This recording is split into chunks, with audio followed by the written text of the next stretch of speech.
మన ప్రభువును రక్షకుడైనటువంటి యేసుక్రీస్తు వారి అతి శ్రేష్టమైన నామమునకు యుగ యుగములకు మహిమ ఘనత ప్రభావములు కలుగునుగాక. ఆమేన్ ఆమేన్ ఆమేన్. ఆమేన్. అందరం చెప్దాం ఆమేన్. ఆమేన్. చాలా సంతోషం నిజంగా. మరి దేవుని సన్నిధిని ఈ రీతిగా కలిగి ఆయనను ఇప్పుడు వరకు మరి సేవించడం అనేది ప్రభు మనకిచ్చినటువంటి మంచి ఆధిక్యత, మంచి ధన్యత. ఎందరికో దేవుని మందిరానికి వెళ్ళే అవకాశాలు ఉండి మందిరానికి రాని వాళ్ళు ఉన్నారు. దేవుడు ఎందరికో ఎన్నో మంచి ఈవులు ఇస్తూ ఉన్నప్పటికీ, మరి ఎన్ని ఈవులు ఇచ్చినప్పటికీ వాటిని మరచి, దేవుని సన్నిధిని మరచి, మరి ఆదివారాన్ని వారి యొక్క సొంత ఆనందాల కొరకు వాడుకుంటున్నటువంటి వ్యక్తులు కూడా నేటి క్రైస్తవ్యంలో లేకపోలేదు. ఏదో యూట్యూబ్లో లైవ్లో ఆరాధనలు అని చెప్పేసి కొద్ది నిమిషాలు కాలయాపన చేసేసి మరి భక్తిని తమకు తామే భక్తిలో ఉన్నామని మోసం చేసుకుంటున్నటువంటి దినాలు కాబట్టి ప్రభు పిల్లలంగా మనము ఈ విషయాలను జ్ఞాపకం చేసుకుని జాగ్రత్త పడాలి. అందుకే పరిశుద్ధ గ్రంథంలో మనకి ఎన్నో హెచ్చరికలు ఉన్నాయి. ఏమని అంటాడంటే, మీలో మీరు విశ్వాసం గలవారై ఉన్నారో లేదు మిమ్మల్ని మీరు శోధించి చూసుకోండి అంటాడు. తర్వాత ఏమంటాడంటే, కోపం పుట్టించినప్పుడే మీరు హృదయాలను కఠినపరచుకొనుకోండి అని అంటాడు హెబ్రీ పత్రిక 3వ అధ్యాయంలో. అదే హెబ్రీ పత్రికలో మళ్ళీ అంటాడు, జీవం గల దేవుని విడిచిపోయినట్టు విశ్వాసలేని దుష్ట హృదయం ఒకవేళ మీ అందు ఉన్నదేమో చూసుకోండి అంటాడు. తర్వాత ఎన్నో హెచ్చరికలు మనకి పరిశుద్ధ గ్రంథమునందు ఉన్నాయి.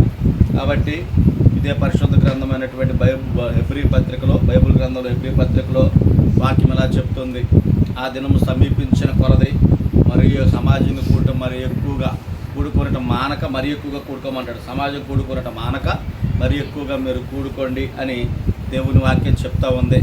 కాబట్టి మరి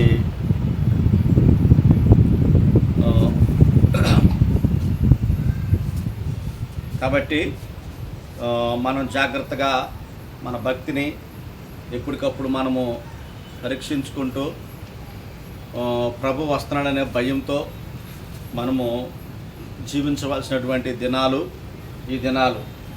ఎందుకనంటే దేవుని వాక్యపు నెరవేర్పులు ఎంతో స్పీడ్గా జరుగుతున్నటువంటి దినాలు కాబట్టి మనము ఇది వేరిగి జాగ్రత్త కలిగి మనం ఎప్పటికప్పుడు ప్రభు రాకడకై సిద్ధంగా, లేదా మనం ఎప్పటికప్పుడు బుద్ధి కలిగిన కన్యకల్లాగా సిద్ధపడి సాధ్యమైతే అనేకులను కూడా మనం సిద్ధపరిచే వారంగా ఉండాలనేది దేవుడి యొక్క ఆశ. అలాగే సావుకునిగా నా ఆశ కూడా అదే. సో చాలా సంతోషం ఈ దినం మరలా తిరిగి ఈ రీతిగా దేవుని సన్నిధిలో మనం కలుసుకోవడానికి, ఇప్పుడు వారికి పాటలతో ప్రభువును మహిమపరచడానికి, తర్వాత బలారాధనలో పాల్పంపులు పొందడానికి ప్రభు ఇచ్చిన మంచి తరుణాన్ని బట్టి నేను ప్రభువుకి ఎంత రుణస్తుడిని. సహోదరులు చెప్పిన సాక్ష్యాన్ని బట్టి కూడా నేను ప్రభువును స్తుతిస్తూ ఉన్నాను. చాలా సంతోషం. ఈరోజు మనం సంఘములో ప్రభు తన స్వరక్తం ఇచ్చి మనల్ని కొన్న తర్వాత సంఘంలో మనకి ఎలా జీవించాలో కొన్ని నియమాలు ఇచ్చాడు దేవుడు. సో ఈరోజు అంశం ఏంటంటే, సంఘంలో ఒక విశ్వాసి ఎలా ఉండాలనేది మనం నేర్చుకుందాం. సంఘంలో ఒక విశ్వాసి ఎలా ఉండాలనేది మనం ఈరోజు నేర్చుకుందాం. మొట్టమొదటిగా మనం ఎలా ఉండాలి అని అంటే, సంఘంలో శిష్యుడైన యోహాను ఇలా రాశాడు. మొదటి యోహాను పత్రిక 3:15 ఇలా రాయబడి ఉంది, తన సహోదరుని ద్వేషించువాడు నరహంతకుడు, ఏ నరహంతకుని యందు నిత్య జీవం ఉండదని మీరు ఎరుగుదురు. కాబట్టి ఏంటంటే దానికి పైన 14లో ఏముందంటే, మన సహోదరులను ప్రేమించున్నాము కనుక మరణములో నుండి జీవములోనికి దాటి ఉన్నామని ఎరుగుదము, ప్రేమ లేనివాడు మరణమునందు నిలిచి ఉన్నాడు. ఇది ఎంత భయంకరమైన మాటో మీరు అర్థం చేసుకోండి. సో మెట్టుకు మనం చేయగలగాల్సింది ఏంటి అని అంటే, ఈ 2 వచనాలను బట్టి మనం చదివితే, సంఘంలో ఒక క్రైస్తవుడిగా నా బాధ్యత ఏంటి? మొదటగా అంటే నా బాధ్యత ఒకరినొకరు ప్రేమించుకునే వారంగా ఉండాలి. సంఘంలో ఎట్లా ఉండాలి చెప్పండి? ఒకరినొకరు ఏం చేయాలి చెప్పండి? ప్రేమించుకోవాలి. ఎందుకంటే ప్రేమ అనేది మేము మనిషిలో కనపడదు, వాళ్ళు మరణమందు నిలిచి ఉన్నారని దేవుని వాక్యం చెప్తారు. ప్రేమ ఏ వ్యక్తిలో ఉండదో ఆ వ్యక్తి ఎక్కడ ఉన్నాడంటే చెప్పండి? మరణమందు నిలిచి ఉన్నాడంట. నేను చాలా బాగా ఎరుగుతున్న చాలామందిని.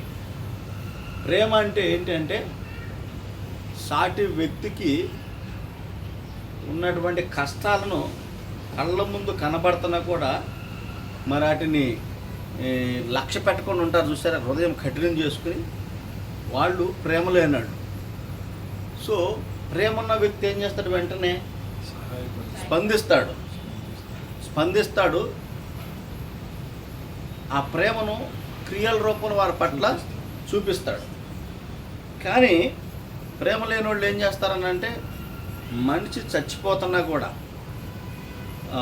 కనీసం పట్టించుకునేటువంటి వ్యక్తులు, వీళ్ళ గురించి వాక్యం ఏం చెప్తుందని అంటే ప్రేమ లేనివాడు ఎక్కడ నిలబడినాడంట?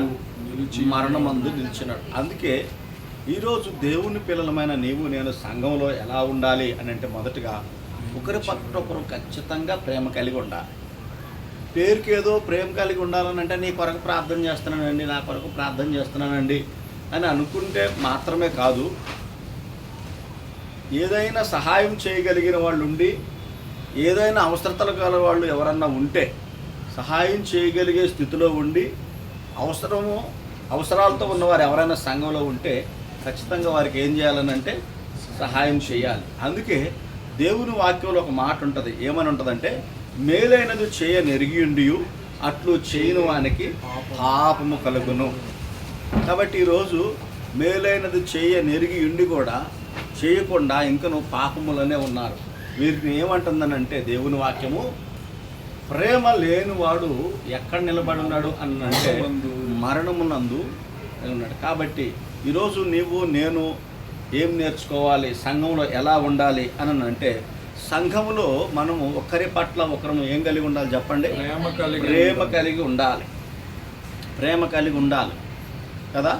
ప్రేమ ఎట్లా కలిగి ఉండాలి అనేది ప్రభుత్వం అయితే ప్రేమ గురించి మరొక రోజు ఒక్కొక్క అంశంగా మనం ఒక్కొక్క వారం చెప్పుకోవడానికి ప్రయత్నాలు చేద్దాం. కాబట్టి మెట్టుకు ఈరోజు ఎలా ఉండాలనేది చెప్తాను, ఒక 10 పాయింట్లు. ఆ 10 పాయింట్లు ఒక్కొక్క పాయింట్ వివరించుకుంటూ ప్రభుత్వం అయితే ఒక్కొక్క వారం ఒక్కొక్క అంశాన్ని మనం నేర్చుకుంటూ వెళ్దాం. సంతోషం. ఒకటే సింపుల్గా ప్రేమ కలిగి ఉండటం అంటే అర్థం ఏంటంటే అవసరమైతే మనం ప్రాణం పెట్టడానికి కూడా ఎనతీయకూడదు, అదనమాట ప్రేమ అంటే అర్థం ఏంటి? అవసరమైతే ప్రాణానికి కూడా వెనుతీయకూడదు, దాన్నే ప్రేమ అంటారు. ప్రేమ అంటే ప్రేమలో కూడా చాలా రకాలు ఉంటాయి. కళ్ళబొల్లి ప్రేమ అంటారు, పై ప్రేమ అంటారు కదా. తర్వాత లోపల ఒకటి పైకి ఒకటి కనపరిచే ప్రేమ, నటించే ప్రేమ అంటారు. సో ఇది కాదు ప్రేమలంటే. ప్రేమ అంటే ఎలాంటి ప్రేమలంటే అవసరమైతే మనం చూస్తాం. మంచి సమరైడ్ స్టోరీలో మనం చూస్తాం కదా. మరి పక్కన యాజకుడు వెళ్ళాడు, తర్వాత ఎవరు వెళ్ళారు చెప్పండి? లేవీడు వెళ్ళాడు కదా. మరి తర్వాత సమరైడ్ వెళ్ళాడు. సమరైడ్ ఏం చేశాడు? గాయాలు కట్టాడు, మరి కోటకాల వాళ్ళ దగ్గర తీసుకెళ్ళాడు, డబ్బులు కట్టాడు, అవసరమైతే నీకు ఇంకేమన్నా అయితే చెప్పు నేను ఇస్తానని చెప్పాడు. అంటే అది ప్రేమ. ప్రేమ అంటే ఏంటంటే ఎదుటివారి కొరకు అవసరమైతే ప్రాణం పట్టగలిగేటటువంటిది ప్రేమ. ఇప్పుడు యేసుని ప్రేమిస్తున్నాం అని మనం ఎట్లా చెప్పగలం అని అంటే ఆయన కొరకు మన సాక్రిఫై అంటే మనం ఏ విధంగా ఆయన్ని సన్నిధిలో మనము అంటే మన క్రియలు చెప్తాయి అన్నమాట. దేవుణ్ణి ప్రేమించే వ్యక్తులు సంఘానికి సమాజానికి ఏ రీతిగా ఉంటారు అనేది చక్కగా దేవుని వాక్యం చెప్తుంది. కాబట్టి మనం కూడా చూడగలుగుతాం ఈ వ్యక్తి నిజంగా దేవుడు ప్రేమిస్తానంటే అర్థం ఏంటి? సాటి మనిషిని ప్రేమిస్తాడు. అదే కదా మొదటి యోహాను పత్రిక ఏమంటాడు? చూసిన సహోదరుని ప్రేమించలేని నువ్వు చూడని దేవుడిని ఎట్లా ప్రేమిస్తావు? అదే మాట రాస్తాడు 4వ అధ్యాయంలో. చూసిన సహోదరుని ప్రేమించలే నీవు చూడని దేవుణ్ణి ఎట్లా ప్రేమిస్తావు? కాబట్టి ఈరోజు మొట్టమొదటిగా సంఘంలో ప్రభు రక్తంతో కొడబడ్డావు. ప్రభు తన కృపతో నిన్ను ఆకర్షించుకుని తన రక్తం ఇచ్చి కొని మరి తన పరిశుద్ధాత్మ దేవుణ్ణి మనకిచ్చి పరిశుద్ధాత్మని మనకిచ్చి మరి సంఘంలో మనం నిలబెట్టి తన బోధకుల ద్వారా బోధ చేస్తూ ప్రతివారం మనల్ని ఆధ్యాత్మిక పెంచుతున్నప్పుడు సంఘంలో నా బాధ్యత ఏంటి అని అంటే తోటి సహోదరులను సహోదరులను మనం ఏం చేయాలి చెప్పండి? ప్రేమించాలి. ప్రేమించడం అంటే అవసరాల కొరకు ప్రేమించడం కాదు. కొంతమంది ధనం ఉన్న వాళ్ళతో ఎక్కువ స్నేహాలు చేస్తారు కదా, ధనం ఉన్న వాళ్ళతో ఎక్కువ స్నేహం చేస్తారు. ఎందుకు చేస్తారు? అవసరాల్లో వీళ్ళు ఉపయోగపడతారేమో అని. ఈ ప్రేమ ఏదైనా ఆశించి చేసే ప్రేమ. సో అలాంటిది కాదు ప్రేమ అంటే. ప్రేమ అంటే నిష్కపటంగా ఉండాలి మనం. ప్రేమ అంటే ఏంటంటే యేసు ప్రభు మన దగ్గర ఏం ఆశించి ప్రేమ చూపించాడు అంటే ఏం ఆశించలేదు. ఆశించడానికి మన దగ్గర ఏముంది? బూడిద జీవితాలు మనకి ఏమైనా ఉందా మన దగ్గర? అంటే మన జీవితాలు బూడిదతో కూడి. కాబట్టి దేవుని పిల్లలంగా మనం ఏం చేయాలి అని అంటే యేసు నేను నిస్సహాయుడును, నా దగ్గర ఏమీ లేదు. ఒకవేళ నా దగ్గర ఏది ఉందంటే నాలో నుండి ప్రాణం బయటికి వెళ్ళిపోతే కంపు కొట్టే శరీరం ఉంది తప్ప నా దగ్గర ఏమీ లేదు. అటువంటి నన్ను ఆయన ప్రేమించడం అది చాలా ఉత్తమము. సో అటువంటి ప్రేమ కలిగి ఈరోజు సహోదరులంగా మనము జీవించాలి. ఇది మొదటి మాట అన్నమాట. మొదటి మాట ఏంటి అని అంటే సంఘంలో ఒక సహోదరుడుగా సహోదరిగా నా బాధ్యత ఏంటి అని అంటే మనము సంఘంలో ఒకరి పట్ల ఒకరం కూడా ఏం చేయాలి చెప్పండి? సంఘం పట్ల ఒకరమే ప్రేమ కలిగి ఉండాలి. అందుకే ప్రేమ కలిగి ఉండుటకు ప్రయాసపడమని అంటాడు. సరే, ఇవన్నీ కూడా మనము ప్రభు చిత్తం అయితే రానున్న దినాలలో దీనిని ఒక అంశంగా పెట్టుకుని మనం మాట్లాడుకోవడానికి ప్రయత్నాలు చేద్దాం. అటు తర్వాత మనం గమనించినట్లయితే రోమపత్రిక 14వ అధ్యాయం 19వ వచనంలో ఈ విధంగా రాయబడి ఉంది. రోమీలకు రాసినటువంటి పత్రిక అపోస్తుడులైన పౌలు గారు రోమనులకు రాసినటువంటి పత్రిక 14వ వచనం ఈ విధంగా రాయబడి ఉంది. 14వ అధ్యాయము 19వ వచనంలో ఈ రీతిగా రాయబడి ఉంది. 14వ అధ్యాయము 19వ వచనంలో ఈ విధంగా రాయబడి ఉంది. ఏమంటే, కాబట్టి సమాధానమును పరస్పర క్షేమాభివృద్ధిని కలుగుజేయ వాటిని ఆసక్తితో అనుసరించము. అంటే ఏంటి అని అంటే మనము ఏం చేయాలంటే సంఘానం క్షేమం కలిగేటటువంటి పనులు చేయాలి. ఏం చేయాలి చెప్పండి? క్షేమం కలిగించే పనులు. ఏంటి క్షేమం కలిగించే పనులు అనేవి కొన్ని నేను మా తర్వాత మీ చిత్తమైతే చెప్పినా కదా, అదొక అంశంగా కూడా మనం మాట్లాడుకుందాం. తర్వాత ఇదే మాట మరలా చూడండి, 1 కొరింథీ 14వ అధ్యాయంలో కూడా మనం చూస్తాము. తర్వాత 14వ అధ్యాయంలో మరి సంఘానికి క్షేమం నిమిత్తమే ప్రవచించమని అంటాడు, అది మనం చూస్తాం. తర్వాత ఎఫ్ఎస్సి 4:16లో కూడా చూడండి. ఎఫ్ఎస్సీలకు రాసినటువంటి పత్రిక 4:16లో కూడా ఒక మాట ఉంటుంది. ఎఫ్ఎస్సీలకు రాసిన పత్రిక 4:16లో ఏమని రాయబడి ఉందంటే, ఆయన శిరస్సు అయి ఉన్నాడు, ఆయన నుండి సర్వశరీరం చక్కగా అమర్చబడి తనలోనున్న ప్రతి అవయము తన పరిమాణం చొప్పున పనిచేయుచుండగా తన ప్రతి కీలు వలన కలిగిన బలము చేత అతకబడి ప్రేమయందు తమకు క్షేమాభివృద్ధి కలిగినట్లు శరీరమునకు అభివృద్ధి కలుగు చేయుచున్నది. కాబట్టి మనము సంఘములో ఎలా ఉండాలి అని అంటే క్షేమాభివృద్ధి కలిగించే వారంగా మనం ఉండాలి. ఎలా ఉండాలి చెప్పండి? క్షేమాభివృద్ధి కలిగించేవారుగా. కొంతమంది సంఘానికి క్షేమాభివృద్ధి కలిగిస్తామేమో కానీ సంఘాన్ని చీల్చేటోళ్ళు ఎక్కువైపోయారు, సంఘాన్ని నష్టపరిచేటోళ్ళు ఎక్కువైపోయారు, సంఘానికి కీడు చేసేటోళ్ళు ఎక్కువైపోయారు, సంఘంలో గ్రూప్ తగాదాలు తీసుకొచ్చే వాళ్ళు ఎక్కువైపోయారు ఈ రోజుల్లో కదా.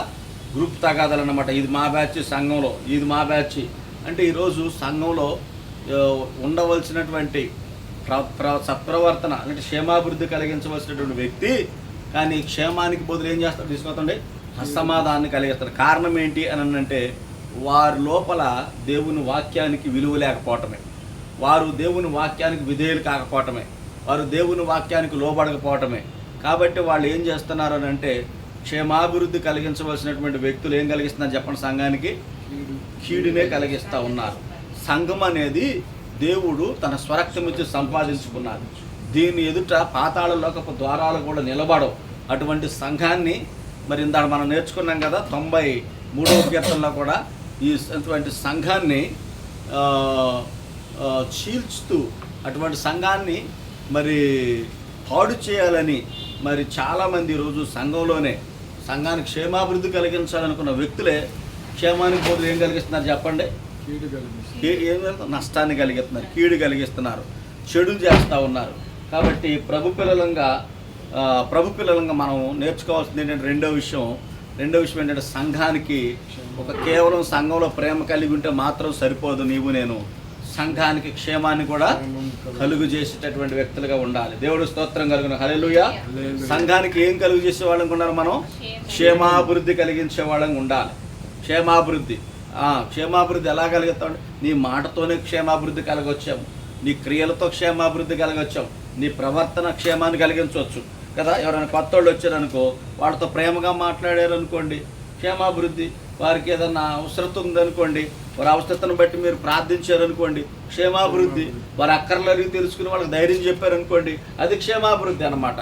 సో అట్లా ఉండాలి తప్ప వాళ్ళు వచ్చినవాడు అంత ధనవంతులాగా లేడు, అంత భక్తిపరులాగా లేడు, లేకపోతే అంత చూడడానికి అసహ్యంగా ఉన్నాడు అని చెప్పేసి ఆ వ్యక్తిని మనం నిర్లక్ష్యం చేసామనుకోండి, ఏమైపోతాం?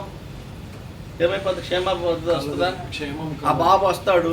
ఒకనొకప్పుడు నేను హైదరాబాద్కి వచ్చిన కొత్తలో ఒక చర్చికి వెళ్ళాను, సెవెంత్ ప్రెస్ టైంలో. నేను అక్కడ చర్చికి వెళ్ళాను, కానీ కనీసం సేవకుడు కూడా నువ్వు ఎక్కడి నుంచి వచ్చావు, ఎందుకు వచ్చావు నన్ను అడగలేదు, నన్ను పట్టించుకోలేదు. ఆ రోజు నేను ఒక బాధతో ఉన్నాను. అప్పుడు ఈ సంఘంలో పట్టించుకోలేదని చెప్పేసి నేను వేరే దగ్గరికి వెళ్ళాను. వేరే దగ్గరికి వెళ్తే నన్ను పట్టించుకున్నారు. నేను అదే సంఘంలో కంటిన్యూ అయ్యి మరి ఇన్ని సంవత్సరాలు కూడా అదే సంఘంలో నేను కంటిన్యూ అయ్యి తర్వాత నేను బయటికి సేవకు రావడం జరిగింది. అంటే మనకు క్షేమాభివృద్ధి కలగాలని అంటే ఏం చేయాలి? సంఘంకి వచ్చేవారిని మనం పట్టించుకుని యోగక్షేమాలు అడగాలి, వారికి ఏది రిక్వైర్మెంట్ ఉందో తెలుసుకోవాలి. ఆ రిక్వైర్మెంట్ని బట్టి మనం వాళ్ళకి మనం చూపవలసినటువంటి ప్రేమ, వారి సహాయ సహకారాలు దాన్ని చేసినప్పుడు ఖచ్చితంగా ఏమవుతారు అని అంటే వారు కూడా రానున్న దినాల్లో క్షేమాభివృద్ధి కలిగించే వారిగా మార్చబడతారు. అందుకే ఈరోజు క్రైస్తవ సంఘములో నేను ఎలా ఉండాలి దేవుని పిల్లలంగా అని అంటే, మొదటగా అందరిని ప్రేమించే మనసు మనకు ఉండాలి. డబ్బులు ఉన్నోళ్ళనే కాదు, డబ్బులు ఉన్నోళ్ళనే కాదు, అండకండ బలాలు ఉన్న వాళ్ళనే కాదు, కానీ మనం సంఘంలో అందరినీ ప్రేమించాలి. కారణం ఏంటి అని అంటే, యేసుక్రీస్తు రక్తం ప్రతి పాపం నుండి పవిత్రంగా చేయాలంటే ఎటువంటి పాపిరైనా కడుగుతుంది. వాడు ఎలాంటి వాడైనా సరే కడుగుతాడు. యేసుప్రభు నువ్వు తక్కువ జాతోడు, నిన్ను కడగనని అనడు ప్రభు. చాలా బుద్ధిహీనంగా ప్రవర్తిస్తూ ఉన్నాం ఈరోజు, క్రీస్తుని సిలువ వేస్తూ ఉన్నాం ఈరోజు, క్రీస్తుని అవమానపరుస్తున్నాం ఈరోజు, క్రీస్తుని విభజిస్తున్నాం ఈరోజు. యేసుక్రీస్తు రక్తము మీకు రక్తమే, నాకు రక్తమే, నిన్ను కడుగుతుంది, నన్ను కడుగుతుంది. కాబట్టి యేసు రక్తంలో కడగబడిన వాడు కూడా ఇక ఏదైనా ఎవడైనా ఉన్నాడంటే ఆడు పరిశుద్ధుడే తప్ప వేరేవాడు కాదన్నమాట.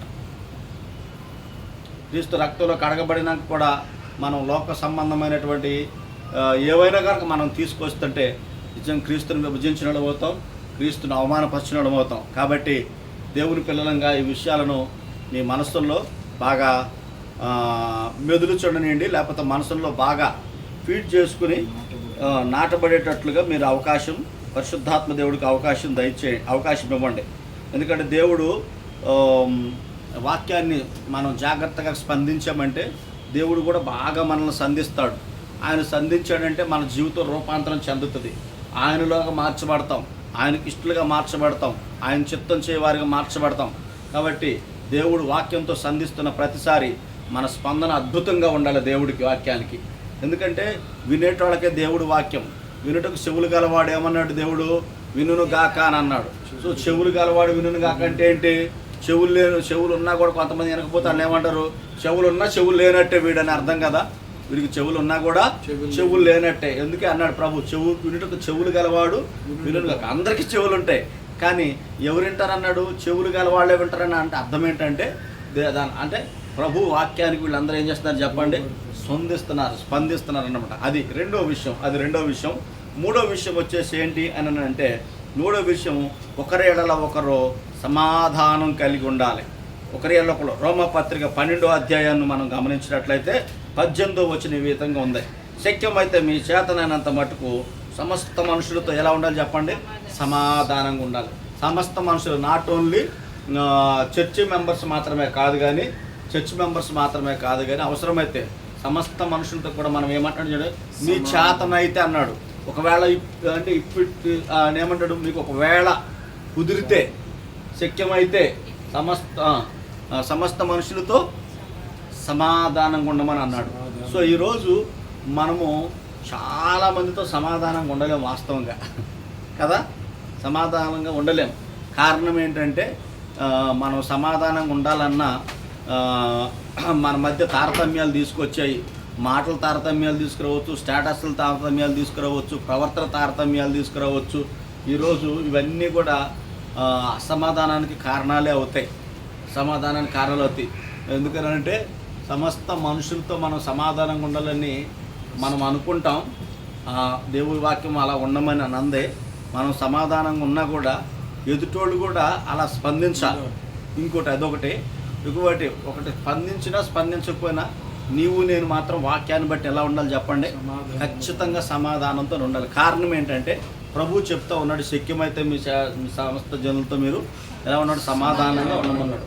కాబట్టి దేవుడు ఉండమన్నాడు కాబట్టి ఖచ్చితంగా మనం ఉండాలి. ఎదుటోడు ఉండట్లేదు మేము ఉండలేము అని అనడం కాదు. ఎదుటోడు మనం దూషించినా దేశించినా అసహించుకున్నా మనం మాత్రం సమాధానంతో ఉండాలి. ఎందుకంటే సమాధానపరచువారు ధన్యులు, వారు దేవుని కుమారులు అనబడతారు. సమాధానం వెతుకు దాన్ని వెంటాడమంటాడు. కాబట్టి ఈ సమాధానాన్ని గురించి కూడా ప్రభు చిత్తం అయితే మరొక అంశంగా ప్రభు చిత్తం అయితే రానున్న దినాల్లో మనం నేర్చుకోవచ్చు. కాబట్టి ఈరోజు క్రైస్తవుడుగా నువ్వు ఒక ప్రేమ చూపించేవాడిగానే కాదు, క్షేమాభివృద్ధి కలిగించేవాడుగానే కాదు, కానీ క్రైస్తవుడుగా నువ్వు సమాధానాన్ని కూడా పంచేవాడిగా ఉండాలి. దేవుడికి మహిమ కలుగును గాక, దేవుడికి మహిమ కలుగును గాక. ఆమేన్. సమాధానాన్ని కలిగించే వారిగా కూడా ఉండాలి. తర్వాత మనం ఎలా ఉండాలని దేవుని వాక్యం చెప్తా ఉన్నదని అంటే, తర్వాత ప్రతి ఒక్కరు కూడా సత్కార్యాలు చేసేవారుగా, సత్కార్యాలు చేసేవారుగా మనం ఉండాలి. అంటే తీతు పత్రిక చూడండి, తీతు పత్రిక 3:8 ఏమనుందంటే, తీతు పత్రిక చదవగలిగిన వాళ్ళు త్వరగా చదవచ్చు. తీతు పత్రిక 3:8 ఈ విధంగా రాయబడి ఉంది. 3:8 ఏమనుందనంటే, ఈ మాట నమ్మదగినది కనుక దేవుని యందు విశ్వాసముంచు వారు సత్క్రియలు శ్రద్ధగా చేయడి యందు మనసుంచున్నట్లు నీవు ఈ సంగతులను గురించి దృఢంగా చెప్పుకోవాలని కోరుచున్నాను. ఇవి మంచివియు మనుషులకు ప్రయోజనకరమైనవి ఉన్నవి కానీ అవివేక తర్కములను, వంశావళులను, కలహములను, ధర్మశాస్త్రం గురించి వివాదములు, నిష్ప్రయోజనములు వ్యర్థములై ఉన్నవి కనుక వాటికి దూరంగా ఉండము. మతభేదములు కలిగించు మనుషునికి 1-2 మార్లు బుద్ధి చెప్పి తర్వాత వారిని విసర్జించుము. అటు వాడు మార్గము తప్పి తనకు తానే శిక్ష విధించుకుని వాడే పాపం చేయవాడు ఉన్నాడని నీవు ఎరుగుదువు. కాబట్టి ఇందులో చాలా విషయాలు ఉన్నాయి చెప్పడానికి, కానీ మనకు కావాల్సినటువంటి అవసరమైన మాట ఏంటంటే సత్క్రియలు చేయాలి. నువ్వు దేవుడు నిన్ను కొనుక్కుంది ప్రేమ చూపడానికి మాత్రమే కాదు, క్షేమాభివృద్ధి కలిగించడానికి మాత్రమే కాదు, సమాధానంగా ఉండడానికి మాత్రమే కాదు, కానీ నీవు సత్క్రియలు చేసేవాడిగా ఉండడానికి దేవుడు నిన్ను ఎన్నుకున్నాడు. దేవుడికి మహిమ కలుగును గాక. ఈరోజు ఆయన సంఘంలో నువ్వు ఉండాలంటే సత్క్రియలు చేసే వ్యక్తిగానే ఉండాలి. ఎలా ఉండాలి చెప్పడం, మనం సత్క్రియలు చేసేవారిగా ఉండాలి. సత్క్రియలు అని ఏంటంటే మంచి క్రియలు.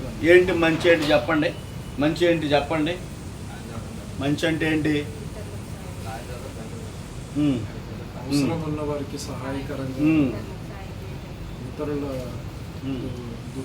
అవసరతలను తెలుసుకునే విషయం, ప్రార్థన చదవటం మంచి పని, వాక్యం చదవటం మంచి పని, ఇంకా పరిచర్య చేయటం సత్క్రియ, ఇతరులు ఆపదప్పుడు సహాయం చేయటం సత్క్రియ కదా.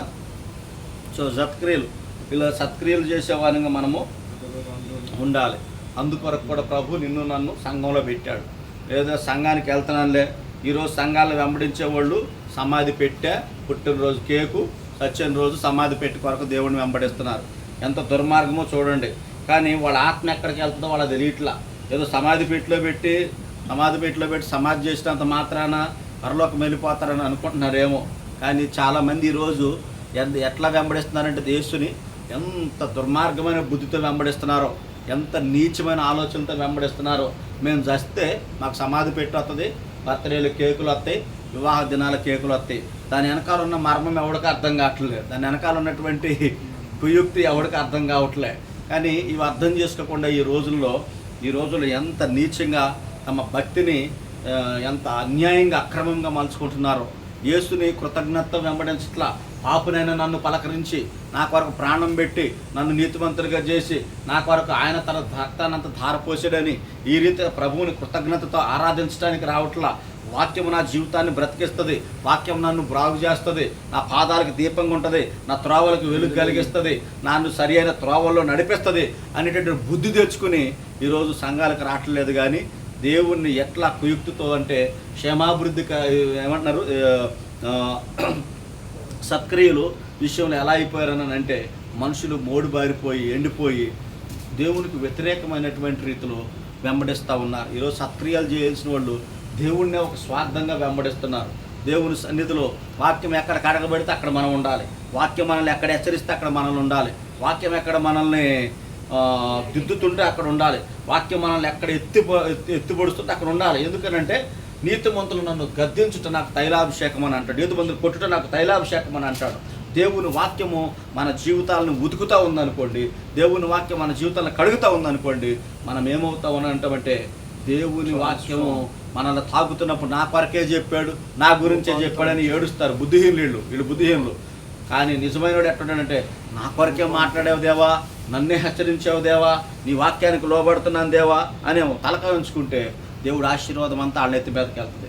కానీ ఈ రోజున చాలామంది ఏం చేస్తున్నారంటే నా కొరకే చెప్పాడు, నన్ను గురించే చెప్పాడు, నా కొరకే చెప్పాడు అని అంటాడు. గతంలో ఒక సోదరుడు నాతో కూడా ఇట్లా అన్నాడు, వాక్యాన్ని ఇలా చెప్తే సంఘంలో ఎవరు వెళ్ళిపోతున్నారు, వెళ్ళిపోతే ఏమైంది? వెళ్ళిపోతే ఏమవుతుంది? వెళ్ళిపోతే ఎవరికి నష్టం? ఎవరికి నష్టం అంటే వెళ్ళిపోయినాడికి నష్టం. అర్థమైందా? దేవుడు చెప్పమన్నది చెప్పకపోతే నాకు నష్టం. కానీ దేవుడు చెప్పమన్నది నేను చెప్పినప్పుడు విన్నవాడు దానికి లోబడకుండా, దానికి సబ్మిట్ కాకుండా, వాక్యానికి విధేయులు కాకుండా వెళ్ళిపోతే ఎవరికి నష్టం చెప్పండి? తండ్రి గద్దించు దేవుడు గద్దించటం ఆశీర్వాదమా? దేవుడు గద్దించటం ఆశీర్వాదం లేకపోతే కీడా? ఆశీర్వాదం. తను ప్రేమించే వారిని గద్దిస్తాడని దేవుడు వాక్యంలో రాయబడి ఉంది. మేలు కోరిన స్నేహితులు గాయాలు చేస్తాడని రాయబడి ఉంది. కాబట్టి దేవుడు ప్రేమించినప్పుడు వాక్యం ద్వారా మనం ఉదక స్నానం చేపిస్తాడు, వాక్యం ద్వారా మనల్ని కడుగుతాడు, వాక్యం ద్వారా మనల్ని సరిచేయాలని చూస్తాడు. కానీ సరిచేయాలని చూసినప్పుడు, దిద్దాలని చూసినప్పుడు, మనల్ని క్రమపరచాలని చూసినప్పుడు అప్పచెప్పుకోకపోతే దేవుని వాక్యానికి ఆశీర్వాదం ఎలా వస్తుంది? శిల్పంతో చెక్కుతూ ఉన్నప్పుడు అది తట్టుకోలేక నులి దెబ్బలు తట్టుకోలేక నాకు అవసరం లేదని అందనుకో, అది ఒక అందమైన రూపంలోకి రాగలుగుతుందా? రాలేదు. ఈరోజు కూడా అంతే. క్రైస్తవులమైన మనం ఏం చేస్తా ఉన్నామనంటే దేవుడు సన్నిధిలో సత్క్రియలు చేయవలసినటువంటి మనము దేవునికి లోబట్టలే. అందుకే దేవుడు నన్ను సంఘంలో పెట్టింది కేవలం ప్రేమించడానికో, లేకపోతే క్షేమాభివృద్ధి కలిగించడానికో, లేకపోతే సమాధానంగా ఉండడానికో మాత్రమే కాదు. కానీ తర్వాత దేని కొరకు దేవుడు ఉంచాడంటే సత్క్రియలు చేయడానికి కూడా దేవుడు నన్ను సంఘంలో ఉంచాడు. ఇప్పుడు ఎన్ని విషయాలు చెప్పాను చెప్పండి? 4 విషయాలు. ఏంటంటే ఫస్ట్ది ప్రేమ కలిగి ఉండాలి, రెండోది ప్రాణం పెట్టే అంటే క్షేమాభివృద్ధి కలిగించే వాళ్ళకి ఉండాలి, మూడోది సమాధానం కలిగి ఉండాలి, 4వది సత్క్రియలు చేసేవారుగా ఉండాలి. Very good. సత్క్రియలు చేసేటటువంటి వ్యక్తులంగా మనం ఉండాలి. కాబట్టి ఈరోజు మనం చాలా జాగ్రత్తగా దేవుని వాక్యాన్ని మనం విని నేర్చుకోవాల్సినటువంటి దినం. ఎందుకనంటే వాక్యం వెల్లడగుతోడనే వారికి వెలుగు కలిగిన వారి ముఖములు ఎన్నడూ కూడా లజ్జింపకపోవును. వాక్యము వెలుగు నీ మీద పడిందంటే నువ్వెంత ధన్యుడివో, నువ్వెంత ధన్యురాలువో. ఆ వెలుగు మన ముఖాలను లజ్జింపకుండా చేస్తుంది, మన జీవితాలను ఆ వెలుగు సరి అయిన త్రోవలో నడిపిస్తుంది. కాబట్టి దేవుని వాక్యం మన మీద పడతా ఉన్నప్పుడు ఆ వెలుగుకి మనం ఏం చేయాలంటే లొంగిపోవాలి. అంటే 5వ విషయం చూద్దాం. సహించుకోవాలి ఒకరినొకరు. కొంతమందికి సహించడం రాదు. సహనము ఎంత గొప్పదో మరి సహించుకునడం ద్వారా మరి ఏమన్నా చెప్పండి, ఏలుబడి చేసే వారంగా మనం మార్చబెడతాం. లోకంలో కూడా ఒక సామెత ఉంటుంది, కోడిగుడ్డు ఓడ్చుకుంటే సట్టిడ్ అవుతుంది కదా, అదే ఉత్తదైతే కుక్కలకి ఓడ్చుకుంటే సట్టుడు. అట్లాగే మనిషి ఎంత ఓపిక పడితే అంత గొప్పది. చూడండి ఆ మాట మనం చూద్దాం. హెబ్రీల పత్రిక 13వ అధ్యాయము 22వ వచనాన్ని మనం చూద్దాం. చూడండి, ఒకరినొకరు మనం సహించుకోవాలి. హెబ్రీలకు రాసినటువంటి పత్రిక అపోస్తుడైన పౌలు గారు హెబ్రీయులకు రాసినటువంటి పత్రిక 13వ అధ్యాయం 22వ వచనం ఇలా ఉంది. ఏమనుందంటే, సహోదరులారా మీకు సంక్షేపముగా వ్రాసి ఉన్నాను కనుక ఈ హెచ్చరిక మాటలు సహించుడని మిమ్మల్ని వేడుకొలుచున్నాను. మన సహోదరుడు తిమోతి విడుదల కలిగిందని తెలుసుకోండి. అతను శీఘ్రంగా వచ్చిన అతను మీతో కూడా అతను కూడా మిమ్మును చూచెదరు.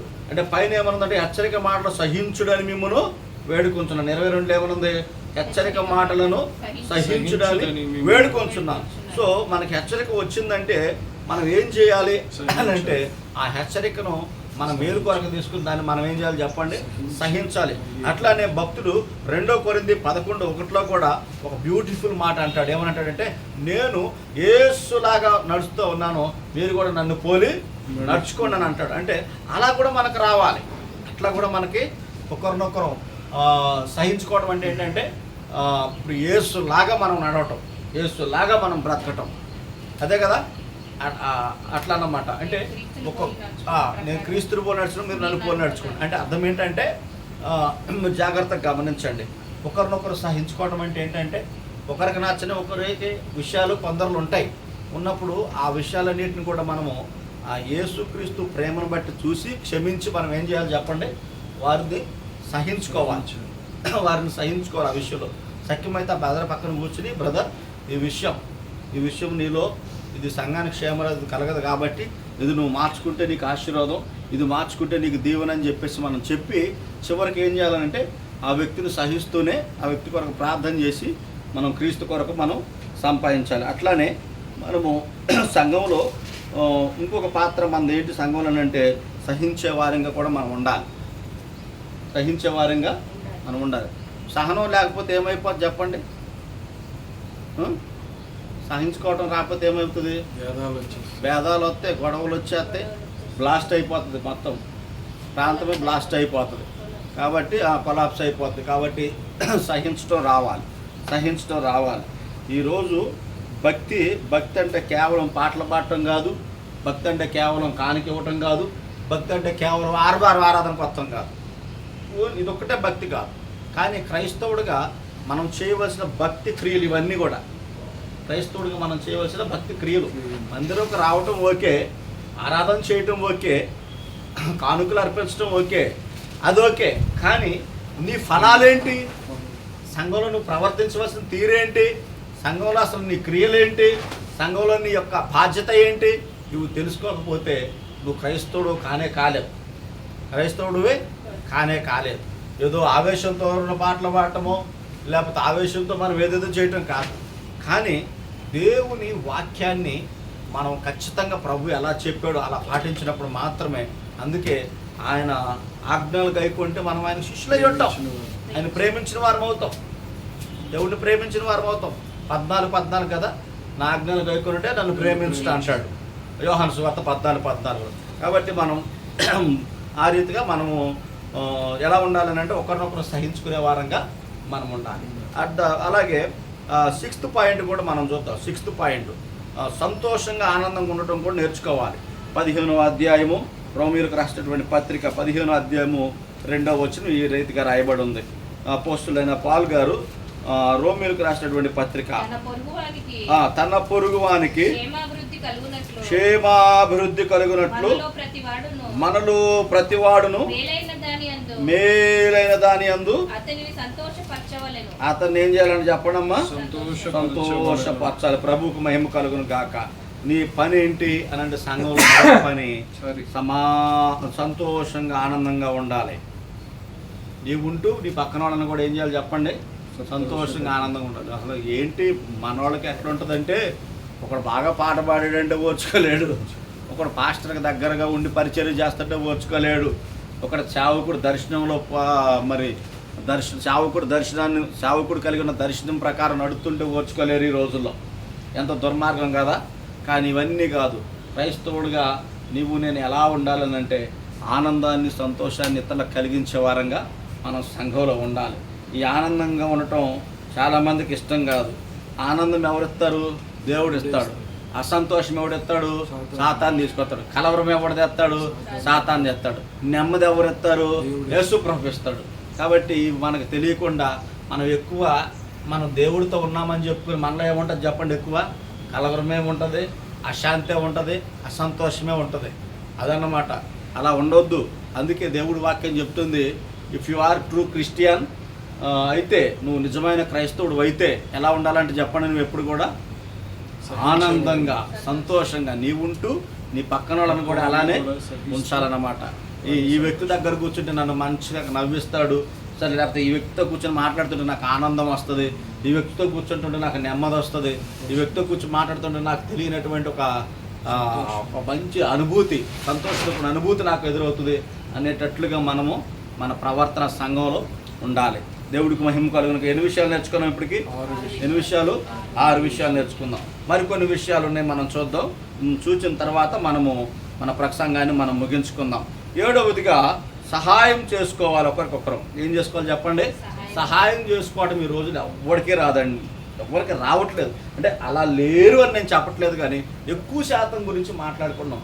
సహాయం చేసుకోవటము ఈరోజు సహాయంలో మాట సహాయం ఉంటుంది. చూడండి, 2 కొరింథీ 8:15 చూడండి. 2 కొరింథీ 8:15 ఈ విధంగా రాయబడి ఉంది. పౌలు కొరింథీయులకు రాస్తూ మరి 2 కొరింథీ పత్రిక 8వ అధ్యాయంలో ఈ రీతిగా రాయబడి ఉంది. 15వ వచనంలో ఏమని ఉందని అంటే, హెచ్చుగా కూర్చుకునే వానికి ఎక్కువ మిగలేదు, తక్కువగా కూర్చుకునే వానికి తక్కువగా రాయబడిన ప్రకారం అందరికీ సమానంగా ఉండే నిమిత్తము ప్రస్తుతం ముందు మీ సమృద్ధి వారి అక్కరకును మరి ఒకప్పుడు వారి సమృద్ధి మీ అక్కరకును సహాయమై ఉండవాలని ఎలాగూ చెప్పుచున్నాను అని అంటే, మరి చూడండి, ఆ రోజు ప్రభు కూడా మరి మన్నాను కూర్చుకోమన్నప్పుడు మరి కూర్చుకున్నవాడికి ఏమైంది? ఎక్కువ కూర్చుకున్నవాడికి ఏమైంది? పురుగు పట్టేసింది. తక్కువ కూర్చున్నవాడికి ఏమైంది? సమృద్ధి అయింది. చాలేదన్న మాట లేదు, ఏమీ లేదు. కాబట్టి అదన్నమాట.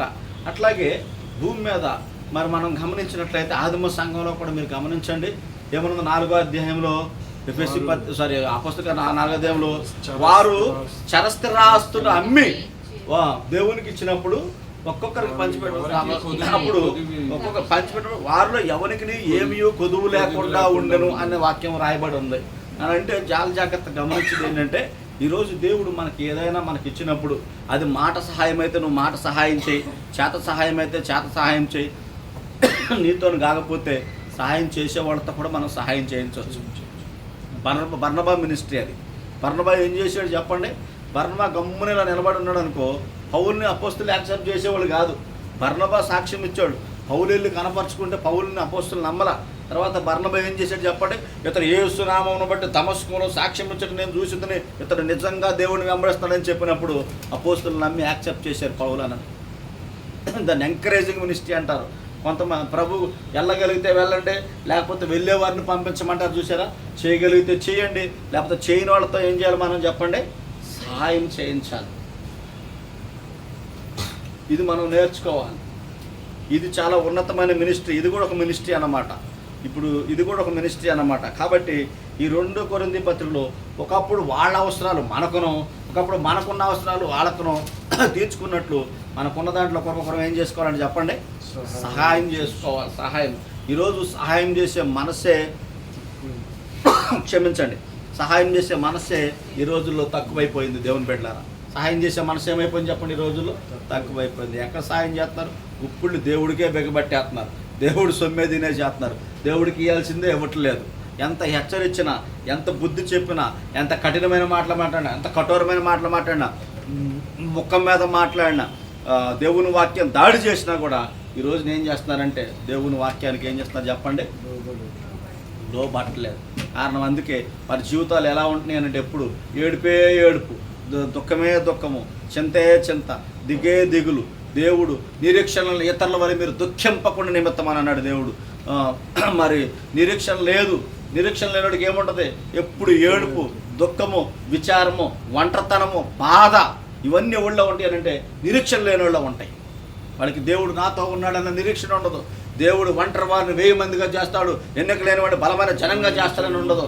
దేవుడు ఆయన మరి మరి దేవుడు సదా మనతో దేవుడు తనతో సహవాసంలో మనం ఉంటాడని, మనల్ని ధైర్యపరుస్తాడని, మనకు సమాధానం ఇస్తాడని, మనల్ని పోషిస్తాడని, మనల్ని బ్రతికిస్తాడని, మన చేయి విడవడని, మనల్ని ఎడబాయడని, ఇవన్నీ కూడా వాళ్ళు మర్చిపోయి ఏం చేస్తూ ఉంటారంటే ఎప్పటికీ చింత, నాకెవరు లేరు, నాకేమీ లేదు, నేను ఒంటరిని, నేను దిక్కులేనోడిని, నేను దిక్కులేని దాన్ని, నాకేముంది, నాకెవరున్నారు అని అనుకునేది ఎవరు అని అంటే ఈ నిరీక్షణ లేను. అందుకే పౌలు అన్న అంటాడు, అక్కడ నిద్రించిన వారిని గురించి చెప్పే విషయాలు అంటాడు, కానీ నిరీక్షణ లేని ఇతరుల వల్ల మనం ఏం చేయొచ్చు చెప్పండి?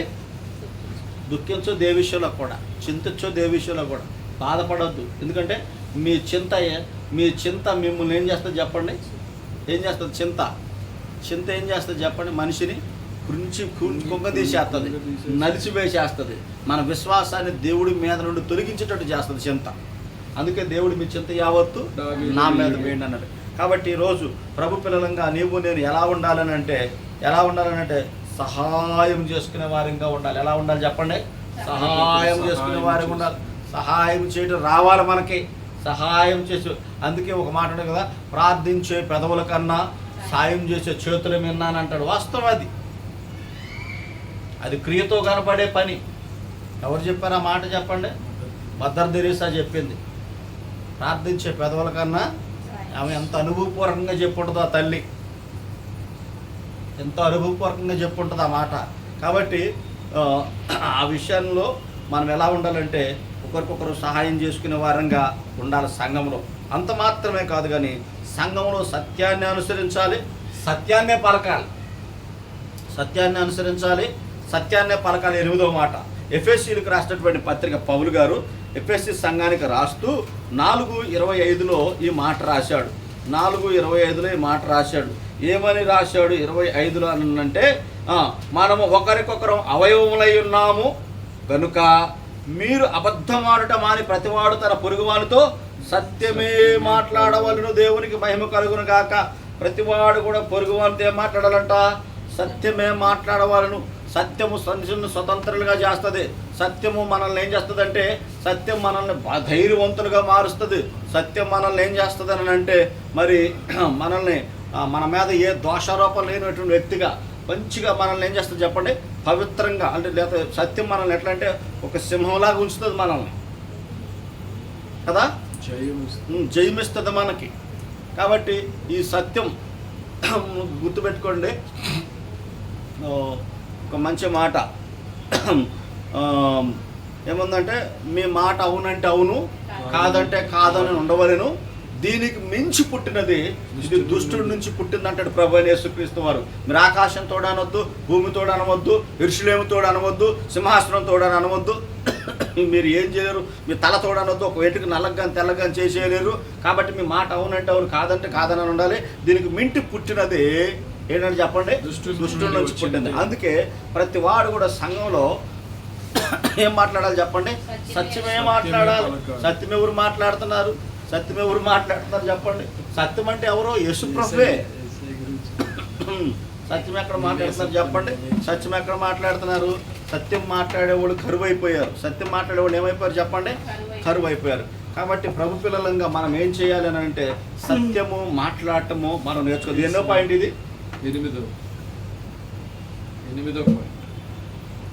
8వ పాయింట్. నీవు నేను సత్యం మాట్లాడే వ్యక్తులుగా ఉండాలి. దీని గురించి కూడా ప్రభు చిత్తం అయితే విపులంగా మనం ఒక్కొక్క దాని గురించి ఒక్కొక్క వారం విపులంగా చూడడానికి ప్రయత్నం చేద్దాం. తరువాత 9వది, నీవు నేను ఎలా ఉండాలంటే ఒకరినొకరు సన్మానించుకోవాలి. అపోస్తలుడైన పౌలు రోమీయులకు రాస్తూ 12:10 ఇలా చెప్తా ఉన్నాడు.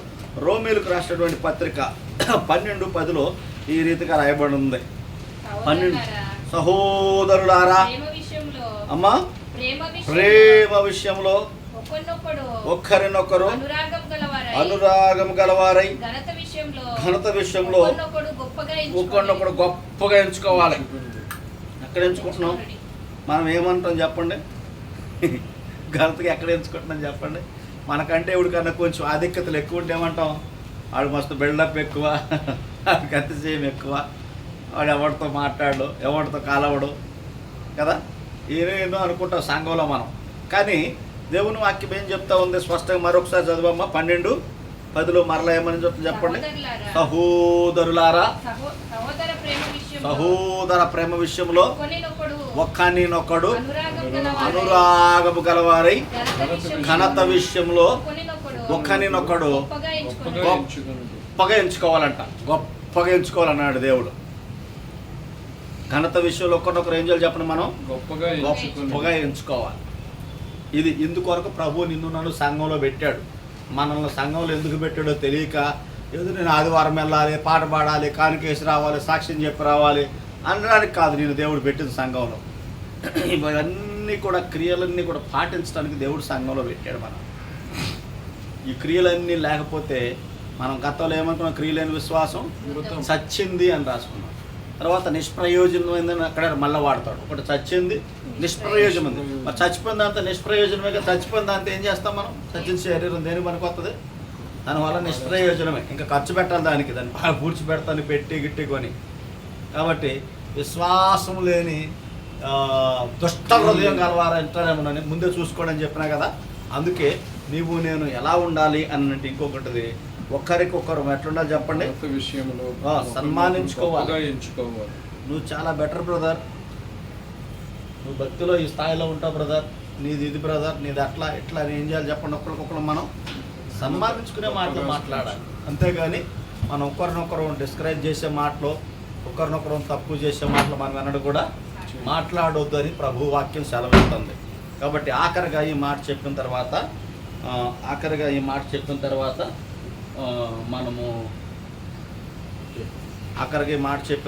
మనం ముగించుకుందాం. సంతృప్తి కలిగి ఉండాలి. సంతృప్తి. 1 తిమోతి పత్రిక 6:8 ఈ రీతిగా రాయబడి చూడండి. తిమోతికి రాష్ట్ర పత్రిక, మొదటి పత్రిక. అపోస్తుడైన పౌలు గారు ఈ తిమోతికి రాసిన మొదటి పత్రిక 6:8 ఇలా ఉంది. ఏమని ఉందనంటే, మనం ఈ లోకంలోనికి ఏమీ తేలేదు, ఏమి నుంచి ఉంటుంది, దీనిలో నుండి ఏమీ తీసుకుపోం కనుక అన్న వస్త్రం గలవారమై ఉండి వాటితో తృప్తి పొంది ఉందుము. ఈ రోజుల్లో తృప్తి ఎక్కడ చెప్పండి జనాలకి? జలగ కూతుళ్ళలాగా మారిపోయారు ఈ రోజుల్లో. ఎట్లున్నారు చెప్పండి? జలగ పిల్లలు అన్నమాట. జలగ పిల్లలు ఎట్లుంటాయి అవి? జలగ పిల్లలు ఇమ్ము అంటాయి. అంటే ఎందుకంటే జలగ పిల్లలు ఇమ్ము అని అంటే, జలకి 2 మూతులు ఉంటాయి. అటు పక్క మూత ఉంటుంది, ఇటు పక్క మూత ఉంటుంది. అటు వెళ్ళినా తాగేసి ఇటు వెళ్ళినా రక్తం పీల్చేస్తుంది. కాబట్టి అది ఎటుపోయినా రక్తం పీల్చుతుంది. కాబట్టి దానికి స్వభావం ఏంది? ఎటుపోయినా ఇమ్ము. అందుకే సొలొమోను జ్ఞాని కదా, ఏమని పేరు పెట్టేటానికి? జలగకి ఇద్దరు కుమార్తెలు ఉన్నారు. వారి పేర్లు ఏంటంట? ఇమ్ము అంట వాళ్ళ పేర్లు. కాబట్టి జల కుమార్తెల పేర్లు ఇమ్ము అంట. కాబట్టి అట్లా ఉండొద్దు మనం. దేవుడు ఏది ఇచ్చాడు.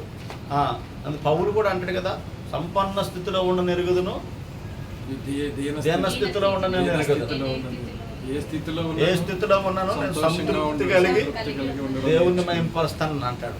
కానీ ఈ రోజుల్లో చాలా మంది, నాకు దేవుడు ఏమిచ్చాడు, నాకు దేవుడు ఏం చేశాడు, నువ్వు బ్రతికుండటమే గొప్ప విషయం నాయన. నువ్వు బ్రతికుండటమే గొప్ప విషయం. పొద్దున్నే రాత్రిపూట పడుకుంటాం, మన ప్రాణం ఎక్కడికి వెళ్ళేది ఎవడో తెలుసు. పొద్దున్నే మనం లేకంగానే మనలో తిరిగి వస్తుంది. మన దేవుడు నాకేం చేశాడు, ఏమిచ్చాడు అనేది బుద్ధిహీనత. దేవుడు మనల్ని బ్రతికించడమే గొప్ప విషయం, మనకు ఉనికి ఇవ్వటమే గొప్ప విషయం, మనల్ని సజీవులుగా ఉంచటమే గొప్ప విషయం. దేవుడు మనల్ని పట్టించుకోవడం గొప్ప విషయం. యెహోవా తమకు దేవుడు కాగల జనులు ధన్యులు. దేవుడు నీకు దేవుడు అవటం గొప్ప విషయం. దేవుడు నీ కొరకు కలవరిశిలో ప్రాణం పెట్టడం గొప్ప విషయం. దేవుడు మనల్ని కుమారుడు కుమార్తె అని చెప్పుకోవడం గొప్ప విషయం. ఎవడైనా పోయి ఇప్పుడు ఉన్న కలెక్టర్ గారు మనల్ని గురించి ఏమైనా చెప్పాలంటే ఏమైనా చెప్పగలుగుతాడు, అది ఎవడో నాకు తెలియదు అని అంటాడు. కానీ సృష్టికర్త అయిన యేసు ముందు నిలబడితే ఇతడు నా కుమారుడు అని సాక్ష్యం ఇస్తాడు. ఎంత గొప్ప ధన్యత మనకి చెప్పండి. ఆకాశములు భూములకు సృష్టికర్త అయినటువంటి గొప్ప దేవుడు నిన్ను నన్ను ఏమనిపిస్తాడు? కుమారుడు కుమార్తెను పిలుస్తాడు. ఎంత గొప్పదంత ఆయన దగ్గర మనల్ని ఆయన రికగ్నైజ్ చేయగలుగుతాడు. కానీ ఈ లోకంలో అధికారులు పెద్దలు అనేవాడు ఎవడని రికగ్నైజ్ చేస్తాడు మనల్ని?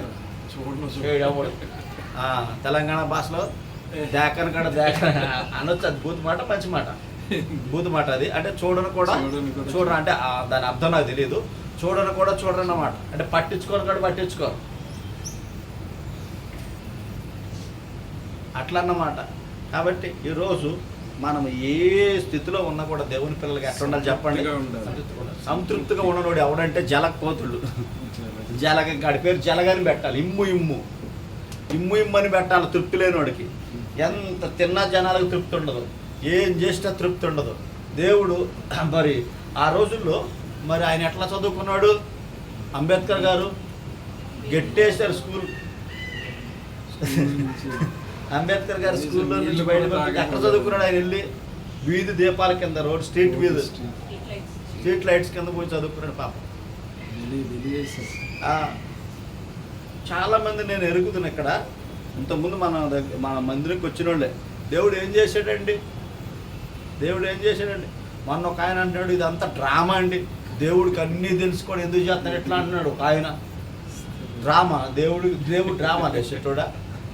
అసలు అది మారు మనసు లేని వాళ్ళు మాట్లాడే మాట అది. దేవుడిని రుచి చూడనోడు మాట్లాడే మాట అది. దేవుని ప్రేమ అంటే అర్థం కానివాడు మాట్లాడే మాట అది. దేవుడి యొక్క శక్తిని అనుభవించడం చేతగానోడు మాట్లాడే మాట అది. దేవుడు ఆదాం పాపం చేస్తాడని ముందే తెలుసు కదా, అవ పాపం చేస్తుందని తెలుసు కదా, ఇవన్నీ తెలిసినాక దేవుడు కదా ఆపొచ్చు కదా అంటే దేవుడు అక్కడ ఆపుంటే ఉండేవాడు భూమి మీద ఈ రోజున? ఉండేటోడా?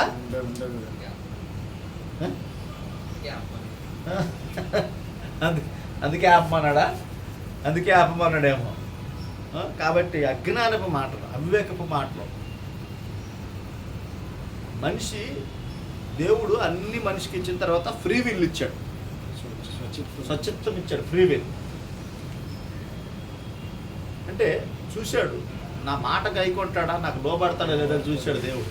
కానీ మానవుడు ఏం చేశాడు? దేవుని మాట మీరి పాపం చేసి దేవుడి మీద ఎదురు తిరిగాడు. అందుకే శత్రువులు అని రాసాడు పౌలన్న రోమిలకు రాస్తూ. శత్రువులు దేవునికి శత్రువులమై ఉన్నాం మనం. యోబు గ్రంథంలో దుష్క్రియలు చేసేవారంగా ఉన్నాం మనం కదా. అట్లాంటి మనల్ని దేవుడు ఎన్నుకుంటే ఈరోజు దేవునికి వ్యతిరేకంగా మరి నిజంగా సంఘాలలో మేము పలానా దాంట్లో గొప్పవాళ్ళమని చెప్పుకునేవాళ్ళే, సంఘంలో మా స్థాయి గొప్పదని చెప్పుకునేటోళ్ళే అవివేకంతో అజ్ఞానంతో మాట్లాడటం అనేది ఇది చాలా బాధాకరం. అంటే ఆ వ్యక్తులను మనం కించపరచాలని కాదు, కానీ ఆ వ్యక్తులకు అర్థం కావాలనేదే మన భావన అన్నమాట. మనం అందరిని ప్రేమించి చెప్పాలి. ఇందాడే కదా మనం క్షేమాభివృద్ధి కలుగు చేసుకుని సమాధానం అని ఆ ఉద్దేశంతోనే మనం చెప్పాలి తప్ప ఒకరినొకరు చులకం చేసి నాకేదో తెలుసు వాళ్ళకేదో తెలియదు అనేటటువంటి భావన మనలో ఎన్నడూ కూడా ఉండొద్దు. ఎంత తెలిసినా కూడా మనం ఏముండాలి చెప్పండి? మనకు తెలిసింది నీటి బొట్టే అనుకోవాలి సముద్రంలో తప్ప మరి తెలియాల్సింది ఎంతో ఉంది మనకి. కాబట్టి ఎవరు కూడా ఏ విషయంలో కూడా ఎవరు ఎక్కువ ఎవరు తక్కువ అని కాదు, కానీ ఒకరికొకరు ఏం చేసుకోవాలి చెప్పండి? గనులుగానే ఎంచుకోవాలనే మాట మనం చూసాం. కాబట్టి ఈరోజు దేవుడు ఏది ఇచ్చినా కూడా ఇది పూరి గుడిసెలో సంతృప్తి కలిగి ఉండు. దేవుడు ఏదో ఒక రోజు భవనం ఇవ్వాల్సిన రోజు దినం వస్తే అది ఎవడు కూడా ఆపలేడు, భవనం ఇచ్చేస్తాడు. నీ దగ్గర నలుగురే వస్తున్నారా మందిరానికి, నలుగురిని బట్టి తృప్తి పొందు. దేవుడు ఒకరోజు విస్తారమైన జనాలను నడిపించగలుగుతాడు. స్థలం లేదా కూర్చుంటానికి బాధపడబాకు. ఆయన ఇప్పుడు ఇరుకులో ఉన్నాడు, నిన్ను ఒకరోజు విశాలతలోనికి తీసుకెళ్తాడు. మొదట కొద్దిగా ఉండొచ్చు, తుదకి మహాభివృద్ధి చెందేటట్టు చేయగలుగుతాడు. దానికి కారణం తృప్తి. ఎవరు రావట్లేదనే బాధ, చింత, వేదనవద్దు. నువ్వు చేయాల్సింది ప్రార్థన, చెప్పాల్సింది సువార్త. ఈ రెండిట్లో మనం జాగ్రత్త కలిగి ఉంటే మనుషులు నడిపించే పని ఎవరి పని చెప్పండి? దేవుడు. కానీ ఎన్నో సందర్భాల్లో నేను నడిపించాను, మనం కాదు. నడిపించే పని ప్రభువుది, ప్రకటించే పని మనది. మనం కూడా దేవుడి పని చేయాలనుకుంటాం చాలాసార్లు. నేను నడిపించా, నేను బాప్తిజం ఇప్పించాను అని మనం ఏం చెప్తాం. నేను రక్షించాను అంటారు కొంతమంది. అయితే అతను నేనే రక్షించా అంటాడు. మనం కాదు రక్షించింది దేవుడు. మనం దేవుని ఎదుగు నడిపించామంతే, సువార్తను పంచామంతే. కాబట్టి ఇవన్నీ మనం తెలుసుకోవాలి. కాబట్టి ఫైనల్గా మనము ఏం చేయాలని అంటే తృప్తి కలిగి బ్రతకాలి. ఇప్పుడు మీ యొక్క మెమరీ పవర్ నేను చూస్తాను. మొట్టమొదటి మాట ప్రేమ కలిగి ఉండాలి, వెరీ గుడ్. రెండో మాట క్షేమాభివృద్ధి కలిగించాలి. మూడో మాట సమాధానం కలిగి ఉండాలి. నాలుగో మాట మన సత్క్రియలు చేయాలి, వెరీ గుడ్ నాన్న, గాడ్ బ్లెస్ యు రా. ఐదో మాట సహించుకోవాలి. అదే చూడకూడదు చెప్పడం చాలా సంతోషం, మీరు మంచి ట్రై చేస్తున్నారు. సహించుకోవాలి. ఆరో మాట సంతోషంగా ఉండాలి. ఏడో మాట సహాయం చేయాలి. వెరీ గుడ్ నాన్న, ఎక్సలెంట్, గాడ్ బ్లెస్ యూ. 7వ మాట సహాయం చేసుకోవాలి. 8వ మాట సత్యములు సత్యమును ప్రకటించాలి. 9వ మాట సత్యం పలకాలి. 9వ మాట ఒకరినొకరు ఏం చేయాలి? సహించు. సన్మానించుకోవాలి. గొప్పగా ఎంచుకోవాలి. Very good. 10వ మాట సంతృప్తి కలిగి ఉండాలి. సంతృప్తి కలిగి ఉండాలి. అప్పుడు ఎంత మంచిగా విన్నారా, దేవుడు మిమ్మల్ని దీవించను గాక. చాలా అద్భుతంగా విన్నారు నాన్న, దేవుడు మిమ్మల్ని దీవించను గాక. అట్లా దేవుని వాక్యాన్ని గుర్తుపెట్టుకోవాలి. ఎన్ని విషయాలు చెప్పుకున్నాం? 10 విషయాలు చెప్పుకున్నాం. చాలా అద్భుతం నిజంగా. ఈ 10 విషయాలు ఏంటంటే ప్రభు నమ్మిన నీవు నేను పాటించవలసినటువంటి నియమాలు. కేవలం ఆరాధనకు వచ్చి వెళ్ళిపోవటం కాదు, కానుకేసి వెళ్ళిపోవటం కాదు, స్తుతి స్తోత్రం అని వెళ్ళిపోవటం కాదు, కానీ ప్రభుతో ఉంటూ ఇలాంటి ప్రవర్తన కలిగి మనం బ్రతికినప్పుడు ప్రభు నిన్ను నన్ను కొన్నందుకు, అయితే ప్రభు నిన్ను నన్ను రక్షించినందుకు ఆయనకి కొంతైనా మనం మహిమ తెచ్చేటటువంటి పాత్రలుగా ఉండగలుగుతాం. అట్టి గొప్ప కృప ప్రభు తన బిడ్డలమైన మనకును ఆన్లైన్లో వీక్షిస్తున్న ప్రతి ఒక్కరికి కూడా మెండుగా దయచేయునుగాక. ఆమేన్.